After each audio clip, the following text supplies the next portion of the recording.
Do you like it hot? Because some of us like it hot.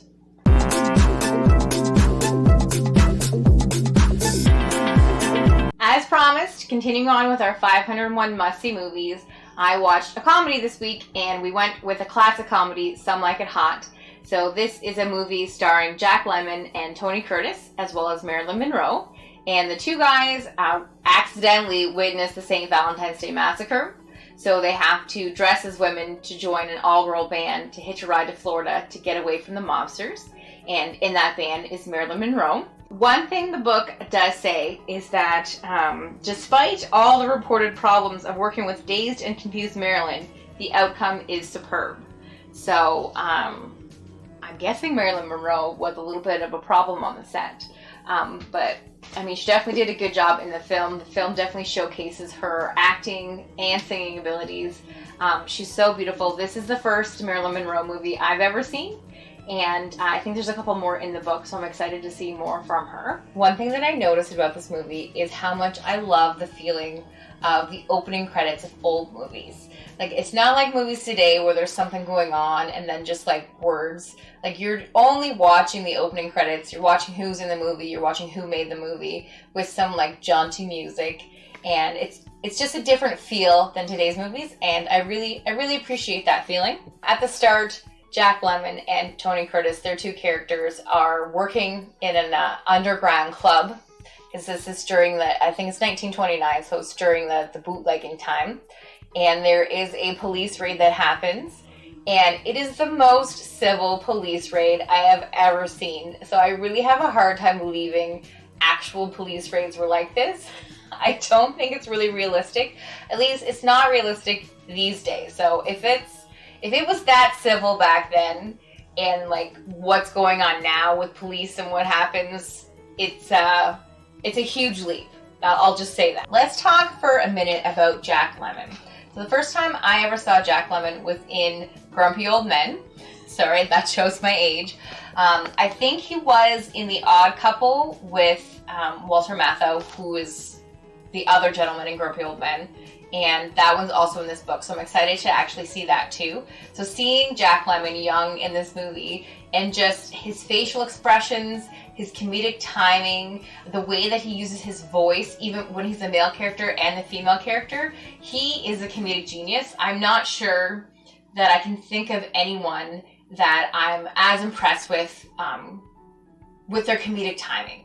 So we'll see more in this book. Maybe there are other actors that I haven't seen or that I'm not aware of, or I'm sure there's ones that I can't think of. So if you can think of an actor that you think has great comedic timing, similar to Jack Lemmon, let me know in the comments. Other than that, my favorite storyline is his storyline with Osgood.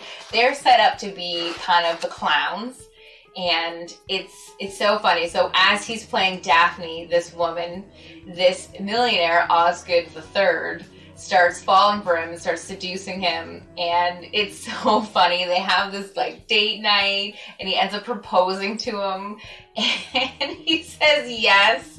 It's my favorite storyline, and I think that Jack Lemmon is just hilarious. Of course, going on at the same time as this Osgood-Daphne relationship is Tony Curtis trying to woo Marilyn Monroe. So not only is he chumming out to her and becoming her best friend as a female, but he also dresses as a third character, and he pretends to be a millionaire himself to try and woo her. It's really funny the way that he does it. He uses all these opportunities and makes all these plans, and he actually turns it around and makes it so that she is trying to seduce him. And it's very funny, it's very clever. One of my favorite parts of the movie is when he is on his date with Marilyn Monroe, and Jack Lemmon and Osgood III are on their date, and it's going back and forth between this romantic music and this tango. And it's really great cinematography, it's great storytelling, and it's really funny to see the difference between the two. It's a great part of the movie. So there are 3 things that I noticed in this movie that I want to touch on. So one, when Marilyn Monroe points, she points with her pinky finger. I thought that looked so cool and so classy. I'm totally going to try and remember to steal that and use that, because I like this. So point with the pinky. Number 2, wow, these men are dressed as women and they're not pretty women and they get sexually harassed constantly. Like, it is not safe for them to go into an elevator. And I know it was kind of like this back in the 20s. Women's rights have come a long way. I'm so proud of that. I've mentioned it before, but the way they get pinched in the elevator, they get cornered in the elevator, and women back then had to wear skirts and heels, so it's not like you wanted to walk up 6 flights of stairs, so you had to use the elevator, but it seems like every time they go in the elevator, they're getting sexually harassed. So it's so frustrating as a woman to watch that, but I mean, take it with a grain of salt. I know it was, a different time period. And number 3, these guys talk about owing like $89 in rent and filling up the car for 40 cents. And I know my grandpa used to say like a loaf of bread was 2 bits, which is 25 cents. And then when you're at the mobsters conference, they talk about how they made $112 million that year. $112 million in 1929 for bootlegging alcohol. That is insane. I looked up the inflation and it would be $1.6 billion today. That is how much these bootleggers were making in this movie. That is insane. These guys were rolling in the dough. Right now, like and subscribe if you want to continue watching my channel. I am going to do spoiler alert because I'm going to give away the ending right now. I hope you've seen this movie or this review makes you want to see the movie or want to watch it again. So as I mentioned, the ending, the 3 of them run away with Osgood to get away from the mobsters. And Osgood has already proposed to Daphne, who's Jack Lemmon dressed as a woman.